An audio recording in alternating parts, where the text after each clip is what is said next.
This conference will now be recorded. All right, well, welcome everybody to our June Clubhouse 2020. Our topic today is going to be happy dogs, distance, and changing balls. This is a topic that was brought about by our training committee, me, Chris, and Monica, Marianne, and Carolyn. So we'll just jump right into this. Our original idea was to talk two things that, we hear a lot of things, the questions come up a lot. So we wanted to talk about those things.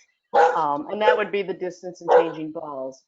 But one of the things that Monica and I were, as we were brainstorming, what exactly we want to hit for points, one of the things we hit was that a big piece of it is the happy dogs and reading your dogs. So that's actually where we're going to kick off into this, is starting with the, what's it mean for have a happy dog?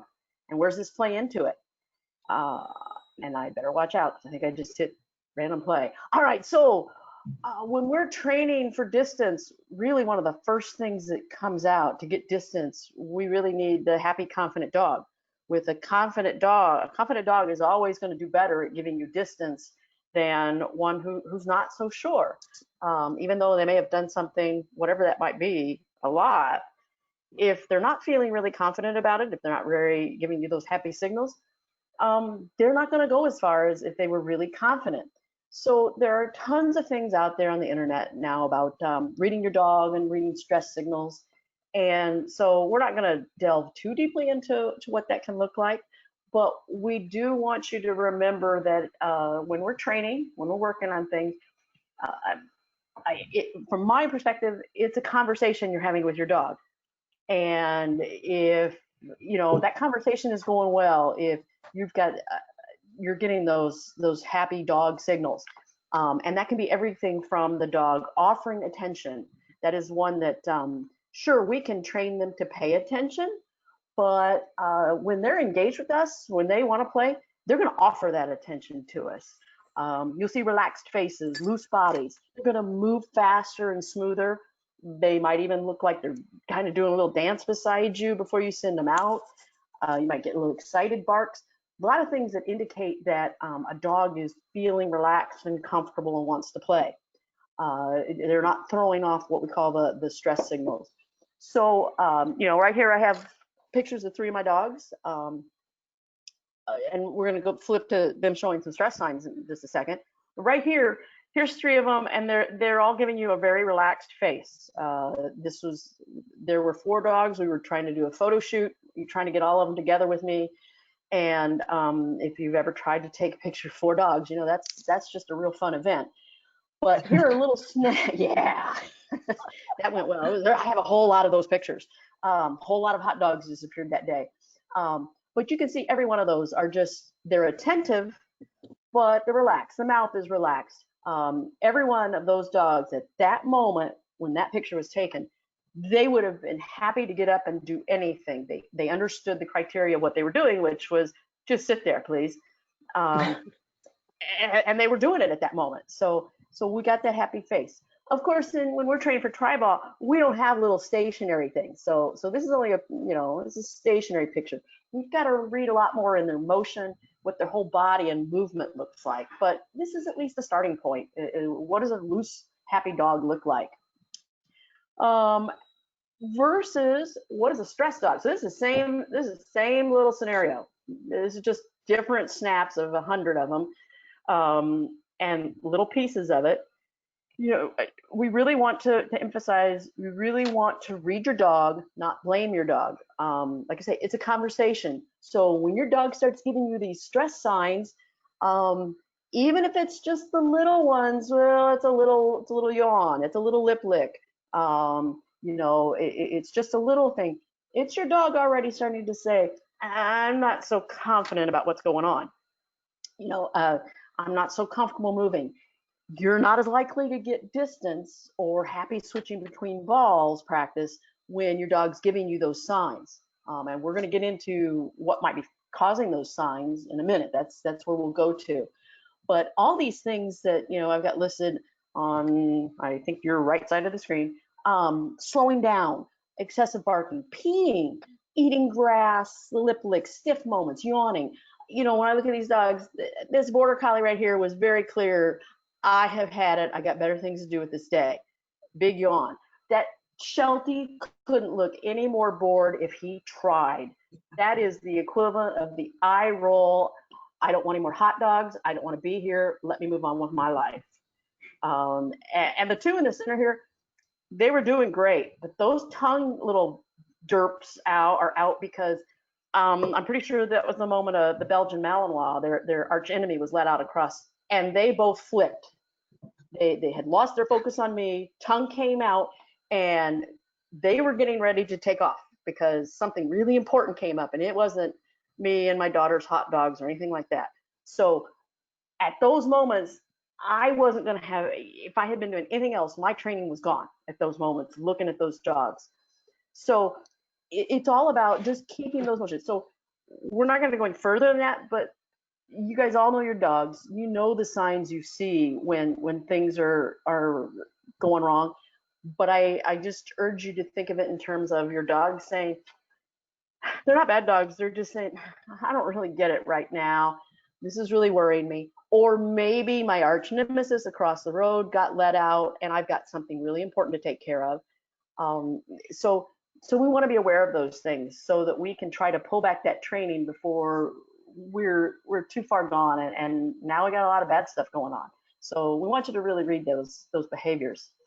So I listed a bunch. Does anybody want to kick in some other things that you see? I know I've already taken this stuff for Monica, like eating grass. I know what I have on mine. Anybody else want to kick in any other signs that aren't listed that, boy, that really tells you your dog has checked out, not getting it, would like to leave? One of my dogs. Big scratch. I got one. I got a great big stretch. Scratch. Did I hear that right?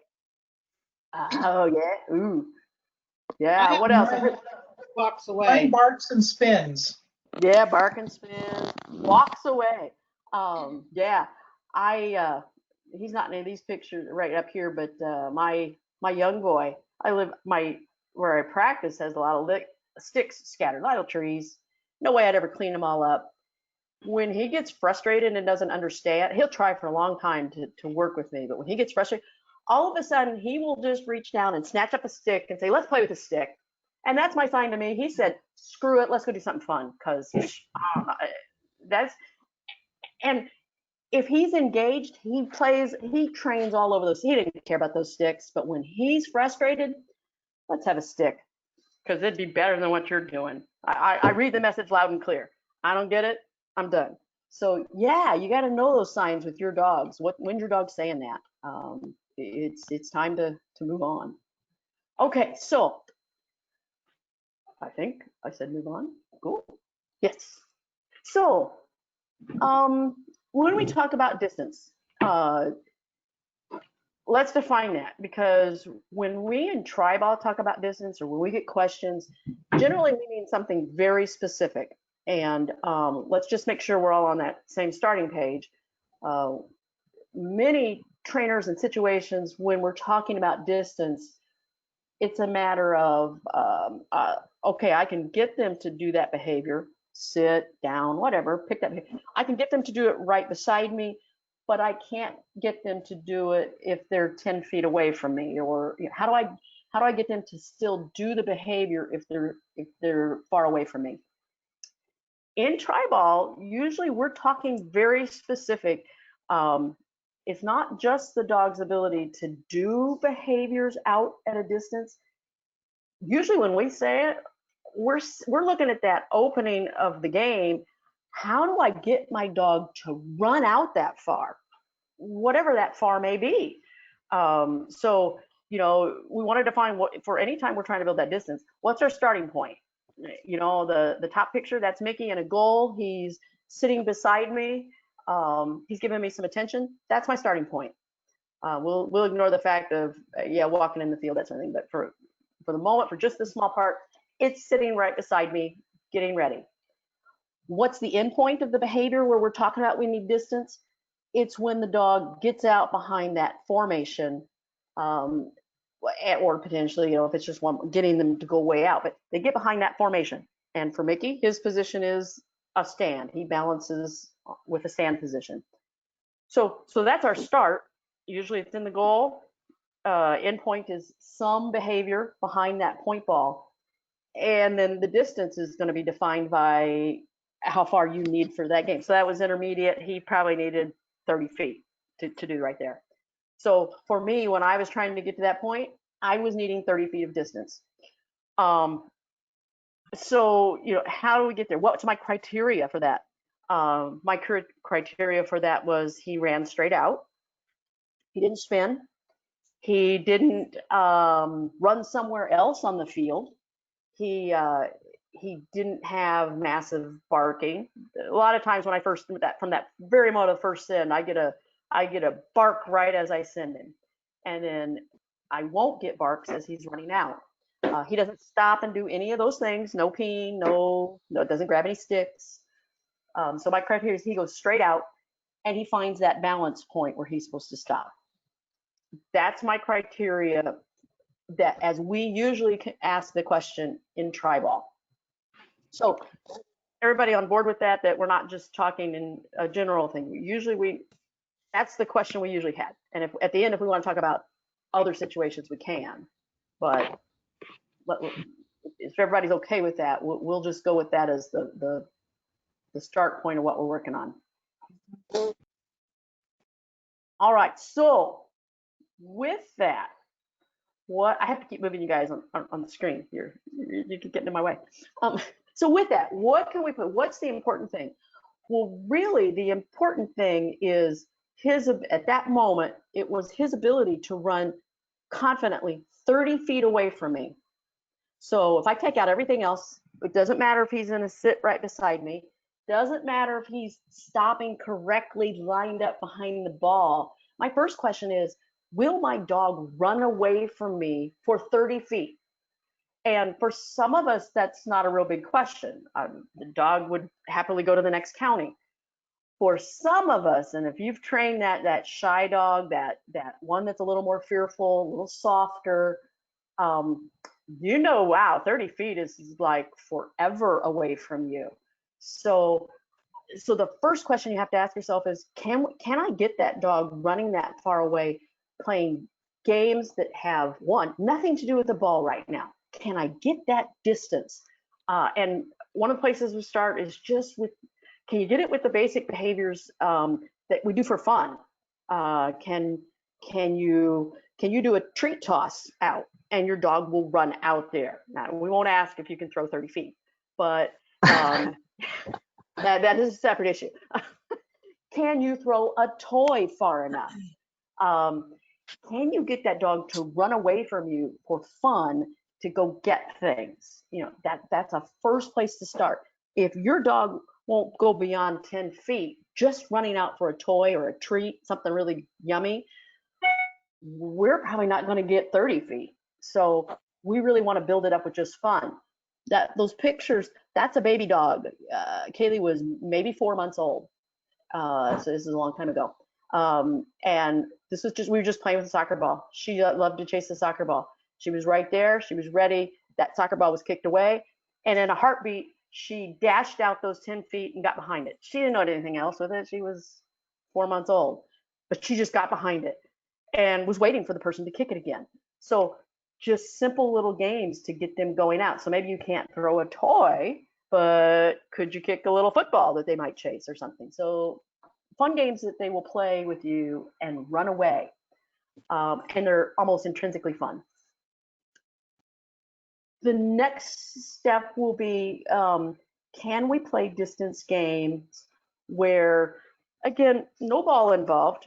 Can we get the dog to run out to some form of a station, to a mat, to a cone? If they've got any agility, to run out to a table where they get up on the table, platform, anything where they're running out to a place. And for right now, when I'm trying to get distance, whatever that distance may be, at first, I don't even worry what behavior they do when they get there. Did you run that far out? Yes, mark. Food's going out to you, toys going out to you. It might mean I have to run out there to get it to you, but we're going to play a game that says, yes, go that far. So this is a game you know, and what is the station? Doesn't matter. It's just something and that the dog understands. So again, we're just looking to get that simple distance of the dog running away that far. And then the third one is, can we get them to run around obstacles? In effect, barrel racing. My picture here is with Mickey. They're balls because that's the only one I could find the picture of quickly. But he's just running figure eights. He runs around the ball. He comes into me and he whips around the other ball. Playing that game with cones or barrels or buckets or something, so that the dog is just getting the thrill of running and coming back to you. Some dogs that barrel racing is liable to be very close together at first, and you know, and how often you reward, that's going to vary. But these are all ways that we can get the dog running and playing with distance and hopefully having fun with it. So so this is where I when I'm trying to get distance, no matter where I am in the process, I am very likely to go back to, so like even when I went, whatever, when I took Mickey from advanced to master, whatever, I still went back to playing these games to get a new distance out of him. That, hello, now we're going to play even further before I ever introduced, oh, by the way, and I'm going to ask you to go out and do something with a ball. So step one is know what you got. Step two is let's build just that distant component with no balls involved. Okay. Anybody? Because we're going to talk about how to reward and all that later, but like maybe next stream. So does anybody have any comments about those things, questions? I do. What we're doing there? When you're first trying to get distance, you do it without a Treibball out there. Yep. Okay. If I am, no matter, like I said, no matter where I am with my dog at the moment, what they can do, when my next picture is, I almost think, because, you know, well, let's face it, the Mickey boys, he's a big runner anyway, so he's going to do the distance. But the first thing I introduce, it's almost, I consider it warming up and stretching. Hello, today I'm going to be asking you to go this far out, and we're going to have fun. And the whole time, no matter what I'm doing when I'm playing these, I am looking for all those signs. Is my dog telling me, yeah, I don't really want to run that far? I don't think so. You know, and especially with the dog, if he suddenly tells me I'm not, he's either not comfortable, something's changed in the surroundings.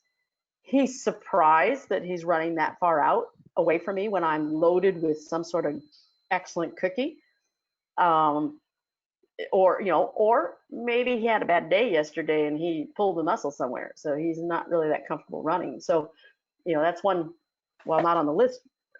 We really want to pay attention. You know, if suddenly our dog's performance changes, then maybe that's not the day to try to get that distance. If I was trying to play one of these and another dog, you know, popped up on the horizon and suddenly I've lost my dog's attention, I flat out stop. I got nothing to say. I recall my dog. We go in and we just have a party inside. It's not on him. It has nothing to do with the other dog. It's just I'm going to walk away from it until the other dog goes away, because I don't introduce the idea of performing with a competing issue, Okay. whatever that might be. You know, dog barking, loud noises. I'm not going to try to stretch my dog's distance when something scary or bad, or, well, right now it's a girlfriend next door. You know, Mickey's girlfriend shows up. I'm not going to try to train through that. It's just, okay, we'll do this later, because I'm pushing my dog. I don't want to push it in the light of other issues. Okay. So to go along with these games, what kind of strategies go with those games? What kind of things go with that?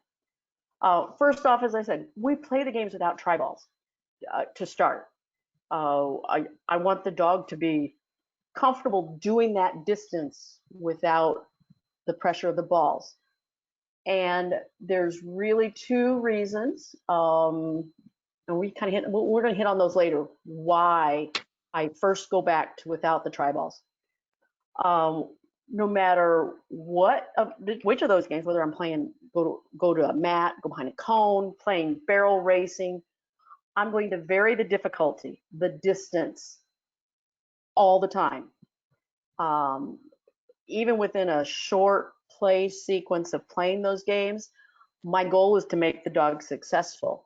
So if I'm say using the mat, I'm going for more distance there, I'm going to do several that are closer, and then I might stretch it out, go for some good distance, maybe not quite my goal.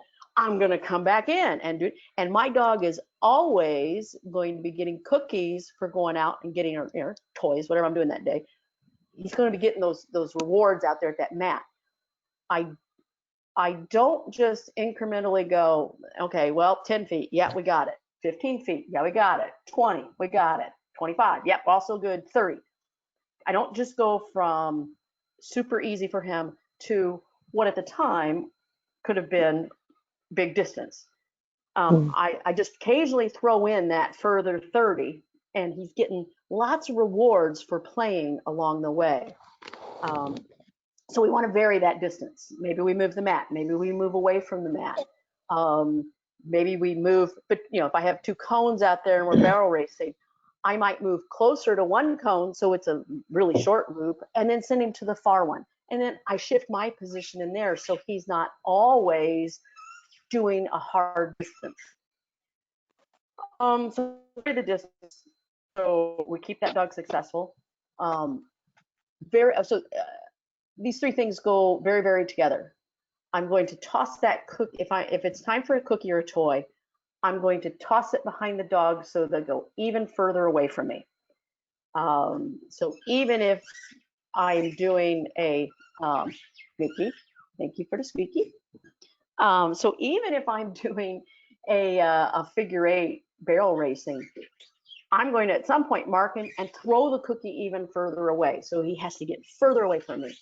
I might use a treat dispenser so that if I've sent him to a mat, he gets there to that mat, and then there's a treat dispenser even further back from him. I pop that dispenser, so he has to run even further away from me. That little bit more, that reward is even further out.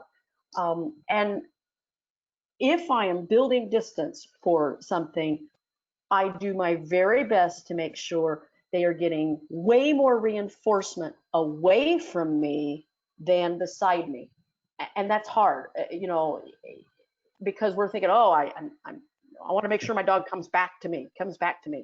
Yeah, but right now we're working on run away from me.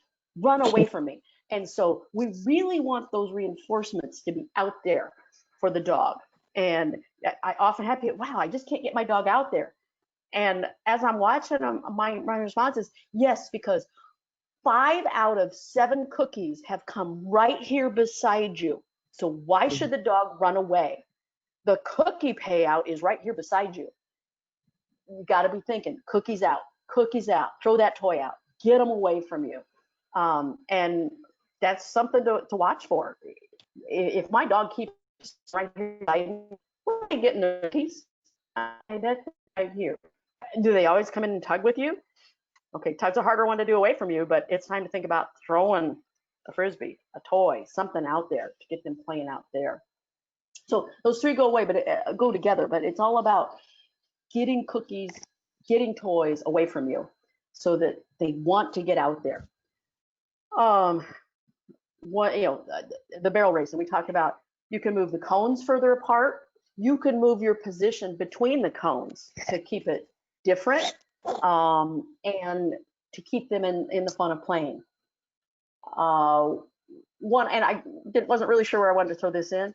One game I will play to get the dogs running out further is a game of kickball. So this one breaks the rule of, maybe not using Treibballs, but I've done it with soccer balls where they can grab it. I kick the soccer ball out, they run out and grab it and pick it up and bring it back. and I keep kicking them further and further out and then coming in close. So they're having a great time running out, getting the thing and coming back to me. And they're not thinking about the fact that they're starting to run pretty far away. They're getting out there. They're not paying attention to that because they're just having fun. They're playing a game with you and they're being reinforced for running far away from you. So these are all things that play into these Treibball games, things you want to be paying attention to. If at any time I'm starting to see a stress sign in my dog starts spinning. My dog won't run around the cone. Any of those things, I'm going to go, wow, I've got to get closer.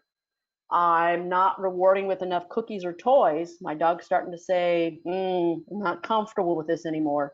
So I'm going to make sure we get in some easy reps before I stretch it back out again.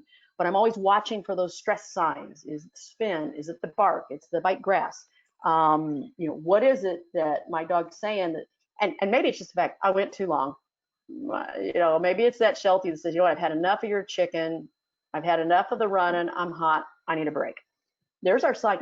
Whoa, we should have stopped sooner because it's not fun anymore. So watch for those signs as you're playing these I call them stretching games. We're stretching that distance that they'll play the game with us. So any questions along there? That's a whole lot of different, but same stuff. How I go about playing, things we're trying to balance when we're doing that training. I do have a question. As I'm getting more and more distance, and I think this is going to help because distance has always been our bugaboo. What kind of treat can I throw out 30 feet? So honestly, this is when I will bring in things like, and for real, I will bring in the remote trainers, a treat and train, something where I have you run out there, I'm going to snap a button and the dog's going to go, there it is. I will often use, I don't know how many of you guys have seen it. I don't think I can get it, a lotus ball. So it's a, it's a crow pattern, flower lotusy type thing. You stick a cookie in there, you Velcro it up together. Those you can a lot of times get some real distance on, getting them flying out there. Let's see what else. I even use things, running. Run out there. So I have had people do that. So as long as it doesn't, as long as it's not like what I call my little scared Sheltie, you run after him and he'd be like, oh, this guy got really bad. But a lot of dogs, just the idea that you run out some and toss it out there. Okay, they buy that. That's fine. You can run and throw them a treat. I've had people use virtually any of the treat dispenser toys that give them some heft, something. So, okay, it's going to take them a little while to get that cookie out, but that's okay. They got a big distance. Great, go out there, party. And I've even had people, we get a lot of exercise, to Monica's, to run out. The prize can be, I'm going to run out and I'm going to run away, even away from you. And I hear it. And when I get to you, here comes the tug toy and we're going to run and tug or something fun. So do I get as many 30 footers? No, I don't. But if I'm shooting for 30, that's probably a big distance. So I'm only going to do a couple of those in amidst a bunch of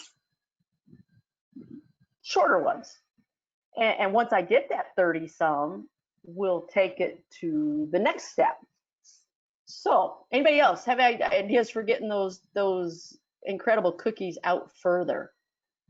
I've also taken to just throwing bigger freaking cookies.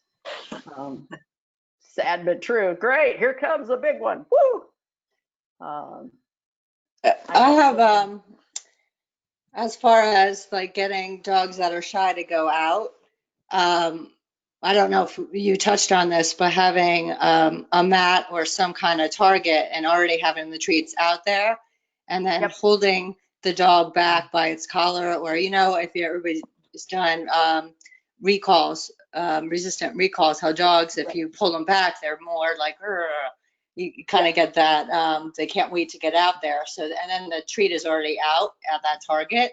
So that requires a little less more like a luring, and then you have to, kind of take it away, but it gets the dog to, I found this really helpful for the dogs that absolutely just hated going away from the owners, that were really the older ones, that they needed something. We had tried the lotus ball and but they needed something to know that it was already going to be there with the treat. So that's just another option, because I know it is hard to find a heavy cookie, or if your dog doesn't like toys, how do you get it out to them? The lotus ball and go so far. Right. I have videos where I just look like an idiot because the thing just flops at 20 feet and trying to toss it that far. So that's just, I think that was helpful for a lot of the shy or slower dogs to already have a target set out there, and then gradually moving the target back with the treat. Right, and we've got, so yeah, you can preload your target, the mats that we talked about earlier. So there's something already there. Again, if you're trying to go for a fast game, it might be the kind of thing where, I've stood in the center of several mats positioned around. So, maybe one's in closer, another one's in closer, so where I can throw the treat, and then I'll send them far to one, and that could be loaded. It could be preloaded with the cookie that's already out there. So, yeah, that's a way to get that cookie out there. Great idea. Okay. Anybody else? Okay. So then we're going to come back and we're going to start looking. Okay, so now we're starting to get some really nice distance for whatever it is we need. And we're going to work on adding that distance back into the original exercise, which what we were talking about for us tends to be that send out from the goal to behind whatever our formation is. So now we're going to play some of those same games, but we're going to introduce a Treibball. So it might very well be, I place rounds, say with a mat, sending them out and rewarding and that sort of thing. And then I'm going to put a ball. So now they can send out, they're still running out to that mat. I don't drop the mat right away. They've got a mat, they run out to it. And now I'm going to probably still toss a cookie back there, and I'm going to let them push it. So it's for most of the dogs, that's like a double reward. They got a cookie and they get to push the ball. Playing after I've played barrel racing with cones or barrels, I'll put the balls out there. Let's go play the figure 8 game with the balls out there. It's really the same thing, except for the first time when I bring that ball back out there, I'm really just at first looking to play those games. Can you get out there? I'm not using any of my other criteria of, if I had that criteria, my dog has to sit behind the ball. My first goal is, can I get you out there now that there's a ball? And so I'm going to relax those other criteria. I'm going to have a single ball. I'm going to try a send, pause if I've, and a mat if I've been using it, and a push, but I'm going to play with a shorter distance, make sure I got the criteria. Then I'm going to start adding some distance, just occasionally throwing in longer distances. And every time I've asked for something that's longer than what I got in the past, when my dog goes out there, even though we've played barrel racing or run to mat, there's a good chance that when the ball's there and they run that further distance, they run that 30 foot for the first or second time, they're most likely not going to get the rest of that right. They might not give you a sit. They might not line up perfectly behind the ball. They may not wait, and they may just go ahead and push. Okay, well, they took their own reward with that one. But even if they're not perfect on those first couple, especially when I get that big distance, whatever that is, I'm still going to give them a reward because they got out there. Yes, some other things got a little icky, but they got out there. Then my next round, it's going to be shorter, and we're going to go back and get that criteria. We'll play with the shorter rounds, and then occasionally I'm going to throw that big distance in again. And what happens is we're reinforcing the correct behaviors at shorter distances, and we're rewarding them for giving us the distance. And every time I get that distance, I'm going to tighten my criteria up just a little more, just a little, I'm gonna want a little better behavior. The fact that I go back and practice it right at the shorter distances and then get one with some distance, they're gonna get better at that distance every time we do that. And I'm gonna continue with those rewards that support that distance out there. I see it far too often. A dog suddenly, they go that great big distance, whatever is that dog, and the dog goes out and you can just see them. They get out there, but they're not quite right. Whatever, they didn't do the sit, they were crooked, whatever. And the owner goes, "Oh no, come here, that wasn't good enough." And I'm on the sideline going, "Are you kidding me? You just got 30 feet for the first time. Cookie, cookie." And my people are like, "Yeah, I've seen that. You did that." We need to be aware that when those first times when we get that new distance, drop those other criteria, reward that dog for giving you that extra effort getting out there. Because if you don't, what you end up with is the dog has done something really big and you just said, that's not good. No cookie, no reward for that.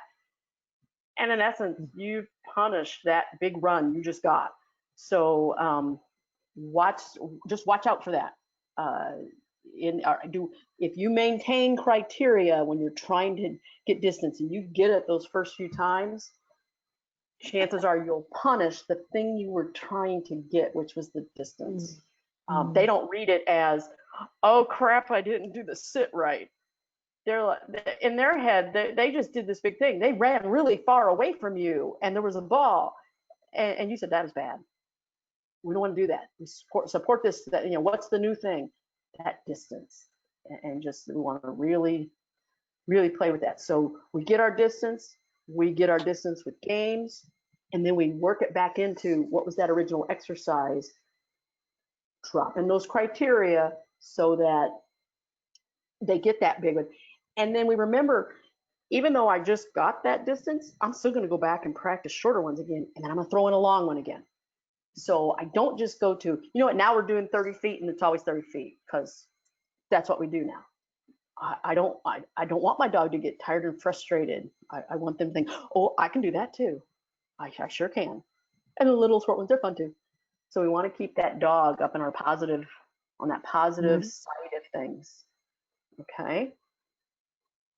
So any questions on that? How we get that, once we start getting that distance, how we get it back into our game? And the gist of it is, don't jump too fast to expecting perfection, because distance is hard. Okay. All right. So before we go on, we're going to talk about switching balls is fun. Do you have any questions specific to getting distance, in particular on that initial send? You can always go back at the end. Okay. Switching balls is fun. Why does this come up? Why did we pick this? Because we've seen what happens. We get the questions. Some of us have hit it big time. Switching balls has to be, when they're out in the field playing the game, switching balls has to be just as fun as pushing the balls. And the simple fact is we see, as in we've been through our own dogs, we hear about the dogs who break down in balls in order. They did great in standard, because pretty much we all know they go out, they stop behind the ball, we haven't pushed. We don't switch balls. It's like, great, you got the ball. We start playing balls in order, and most everybody will be fine at novice with the 4 balls closer in. They separate quite a bit. Intermediate might be okay, might not. Advanced, it isn't just the distance, but advanced is a no-go. We will really see dogs break down, and you have to think why. They've already done advanced and masters, some of them in standard. They're already working these higher levels. So what's this breakdown? Why intermediate does it even start to break down? And what do we see? We see them not responding to their cues. They will forget how to stop or find the point ball. They won't run out to the point ball. You'll get the spins, the the stop and pee, the go sniff, eat grass. You see, all those stress behaviors we talked about in the beginning, they're going to come out in force. And it can be kind of hard to figure out why. And so what we've come up with is the why it happens. For almost all of us, switching balls has not been highly rewarded. If you went through and you did the skill certifications, yeah, okay, you did that. You did it with the mats or cones or whatever. Yep, you've got it. You worked a couple switches in. Maybe you practice it a little, you know, as you're playing with the standard game. But for most of us, we didn't practice it anywhere near enough with lots of rewards because we didn't know we need it so bad. We really didn't. And we just didn't know it was going to be such a big deal. And we definitely, besides not just practicing with lots of rewards, you know, I mean, in close, you go to a ball, great, you switch balls, cookie, you switch balls again, cookie. The other thing we didn't practice is even getting them used to that. We didn't practice switching 3-4 different times before they get to push or they get a reward. And you think, well, I don't even need that. Oh yeah, you will. Because even in intermediate, it can happen. Maybe not quite so bad, but you get to the advanced, the masters, there are a lot of balls. And they get out there and, yep, you sit them. Oh, that's not the ball. You try to move them. They don't get the right ball again. You try to, and even you are going, uh-oh, I got a problem. I can't seem to get my dog. And the dog is starting to realize, I got a problem. So I don't know what's going on here. So we haven't practiced it enough. From working standard first, pushing balls has a really high reinforcement history. And so when dogs see, just like mats, when dogs see those balls, for one, they've been really reinforced pushing those balls. They know the game is about pushing those balls. And so when we send them out there and we start moving them and we don't let them push, which is what it comes down to, change balls, that becomes very punishing to the dog. So, and they don't know why. They don't know why you're switching them between balls. So what turns out is we're switching these dogs with, gosh, you got to get them to the right ball. And what's happening is they're being punished. They don't understand why they're not being allowed to push the ball, to get the reinforcement of pushing, to get the cookie for pushing the ball. And they're going to become very stressed.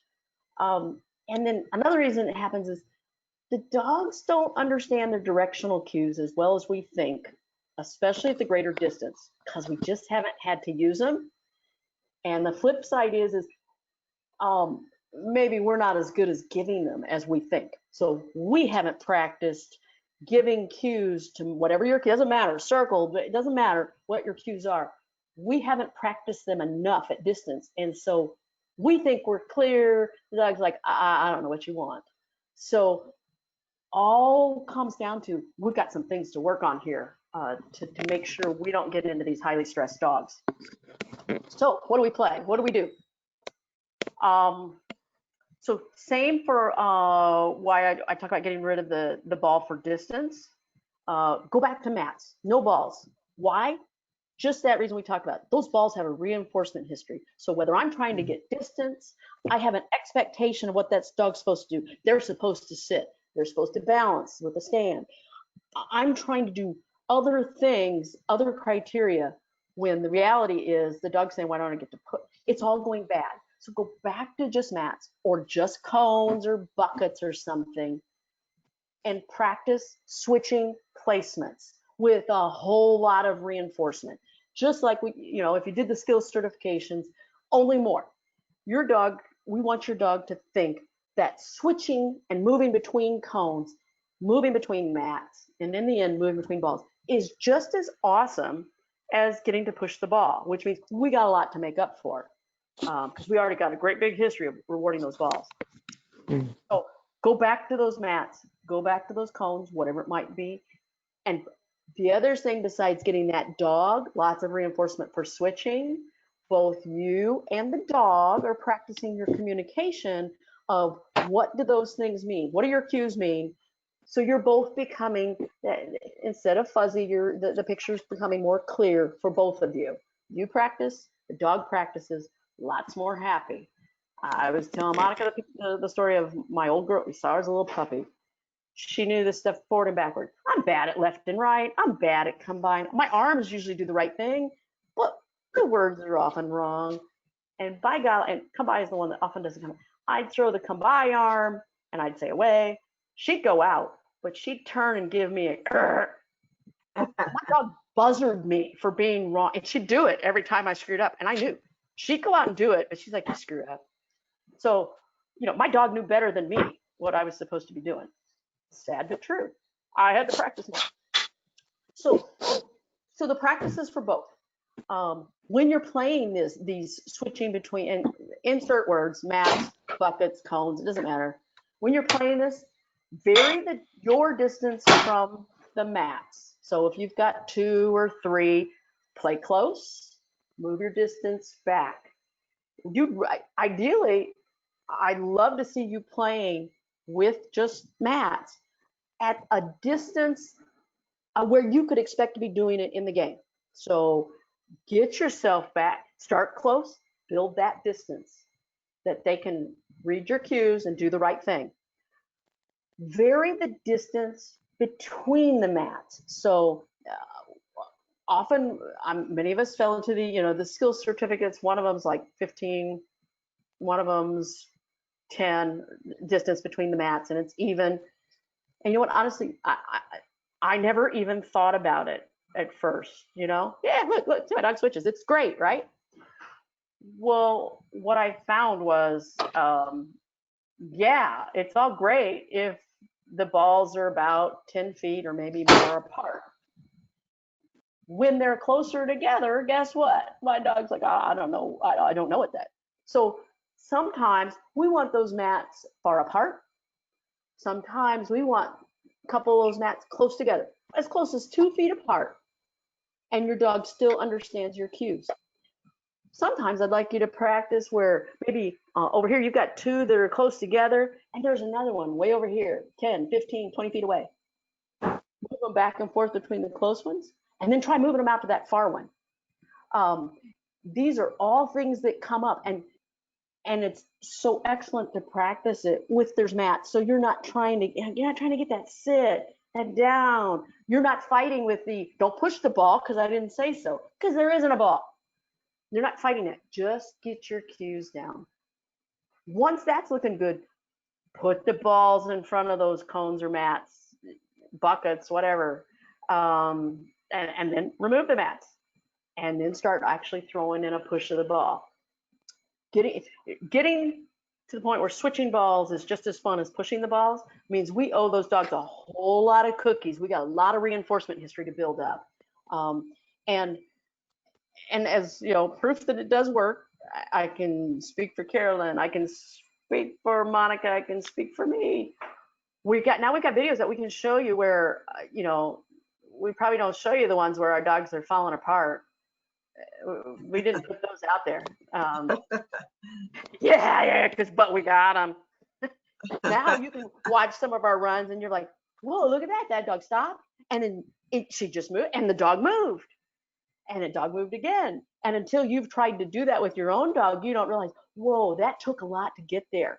A lot of people know the story. I tell my dog, I thought he was doing great. And he did. He pulled off up through intermediate balls in order just fine. He's like, yeah, I got this. Because nothing really challenging happened. When I just got lucky in the breaks. I had to move him once or twice. Some were advanced. When you get so many balls, they just don't break so far apart. And I had one where I was working, I couldn't get him on the correct ball. Finally, so after, 4 or 5 moves, I magically just happened to get him on the right ball, pushed it in, great. I sent him out the next time, and I swear to God, the dog ran out there. He never listened to a thing. He ran out and he ran a pattern. He stopped behind a ball, he moved behind another ball, he moved behind another ball, and then he just walked off like, I don't know what the heck you wanted, but apparently you just want me to go stop behind all these balls somehow. And he's like, you screwball, I don't know what you wanted last time, but you really ticked me off. So Yeah, I got a great big lesson. My dog didn't know what's going on. I got to fix it. So, yeah, it's a big deal. Some of us have been through this, where we pulled out and we went back. Go, I've got to go do some work things to get my dog back up to not throwing those stress signs, playing the game and understanding. So, any questions about that? I think what happens next is I say, look, move. Yeah, open discussion. So do we want to talk about any of this switching ball stuff? What are you guys that are starting to work on it? You're starting to work in the balls in order. What are you finding? I know what Carolyn, Monica, and I have found. I just told you.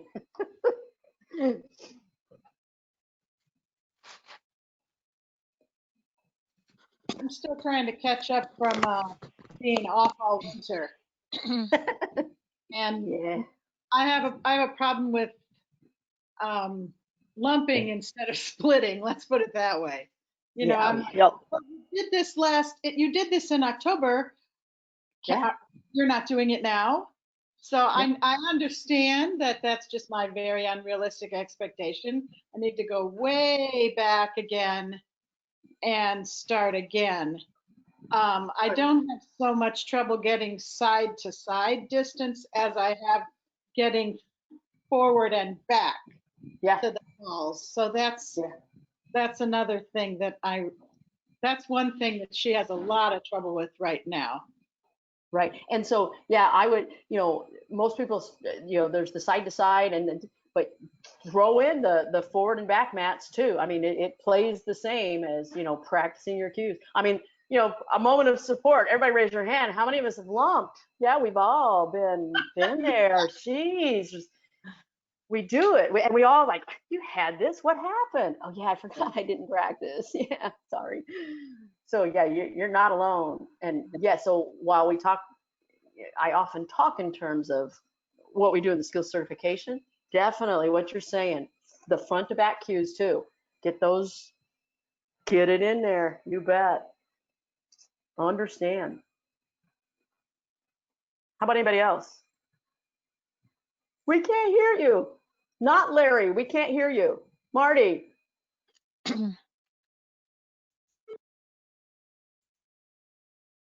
Sorry, it's not working, Marty. We can't hear you, Marty. I see her frustration. This is frustration. They can't hear me. I would text her if I could.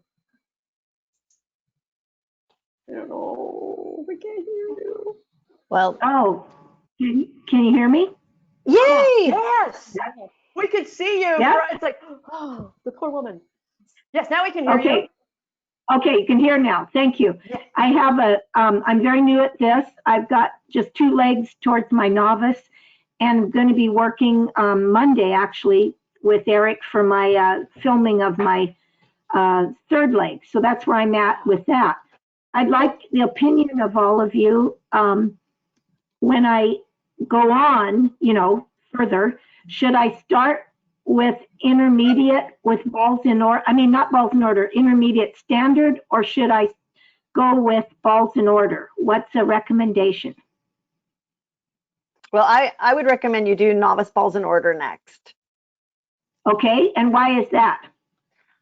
Because then you're going to be building your balls in order skills along with the simple skills of the standard game. So, for example, you're going to start working your standard game intermediate distance with the games that Chris was describing.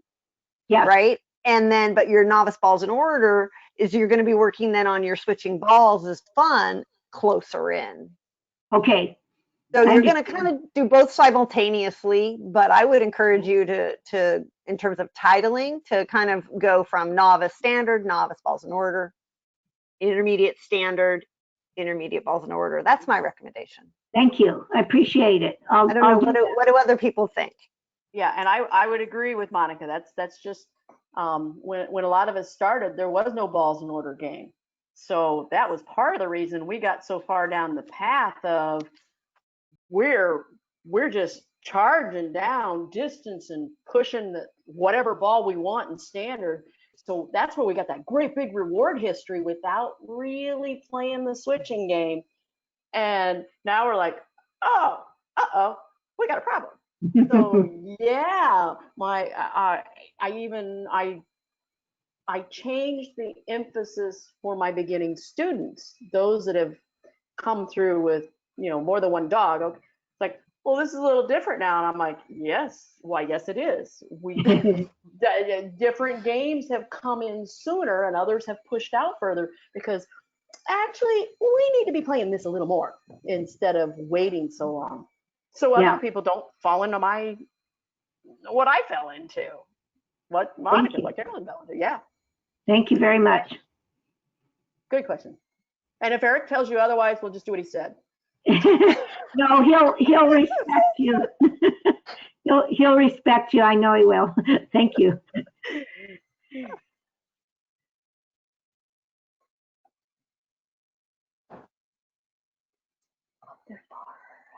Anybody else got any questions? And we can throw this open to whatever. I see we got some more people joined since we first started. We can throw this open to any of the questions about the Treibball, the organization, what's going on. We'll step this up to whatever we want to talk about. I'm going to take the opportunity to say that I have to go. My dog Scout's driving me nuts. It's her time to go out and have fun. And I appreciate this so much. I really enjoyed it. Thank you. Thank you. And I'll join another one. Thank you. Bye, everybody. Yeah. Nice to meet you. Bye, Marty. Thank you. Marty, not Larry. Yeah, Marty, not Larry. I'll try to change that on my GoToMeeting settings. Thank you. Bye. Bye. Doesn't actually bye. Bye. So anybody else got a question? Stephanie just got her camera up. Hi, Stephanie. We didn't get a chance to meet you. Yeah. Hi, I've just been quietly listening in. I'm brand spanking new, and I'm starting. I want to start my Treibball journey very soon, and I'm just wondering what is the best route for me to learn all the skills and eventually get my titles and hopefully find some sort of club in the UK that I can play Treibball at. Yeah. So I'm sure there are some clubs over there. I can't say specifically, but I'm sure you should be able to find some people. And then I'll ask, Carolyn and Monica and Mary, you can chime in too. We have a lot of videos on our Nate YouTube channel that talk about it. There are several online classes. Denise Finzi has an online class. I think it's going to be a while before it runs. I think she's not going to run it again until the fall, I think. It is. Don't quote me, but it's something up there. And a number, if you look on the Nate website, there's an instructor list. And a number of the instructors are willing to work online, virtual training type situations. So very happy to help coach you through getting started, what to do, until you can get hooked up with somebody close at hand, because they're out there, they're scattered, but they're certainly there to get you going. So welcome aboard. Did I miss anything, Monica? You're usually the one who tracks me on those. Yeah, I think you covered it. Where are you in the UK, Stephanie? Wales, so Okay. next to England. Yeah. I just had an email from someone else in the UK this week, so that's 2 in 1 week joining the organization. So I'll find out if she's in Wales and get in touch with you if she is. Yeah, I was trying to say. Yeah, I mean, it's very, very long-term plans, and I'm looking way into the future. But I'm a pet dog trainer, and but Treibball is something that I've been really busting to get into for a really long time. And yeah, I'm just really hoping that I can do well at it and possibly bring it to my area in the future. That would be great. I found it to be a great sport. A lot of us here, I don't know this, but I know a lot of us, we do a lot of different things with our dogs, and find that, you know, Treibball's just a nice complement to those other things. Everything from agility, nose work, obedience, all kinds of things. So usually goes well. Lovely. Oh, Thank guys, you. thank you. We're running over, so I'm the timekeeper usually. Monica's the police. What's the timekeeper? So yeah, thanks everybody for joining us. Super. Yeah. Super. Yeah, thank you. Thank you. Thank you. All Thank you. right. All right, we'll right, see you thanks a next lot. month. See you See next you time. next month. Bye. Thank you.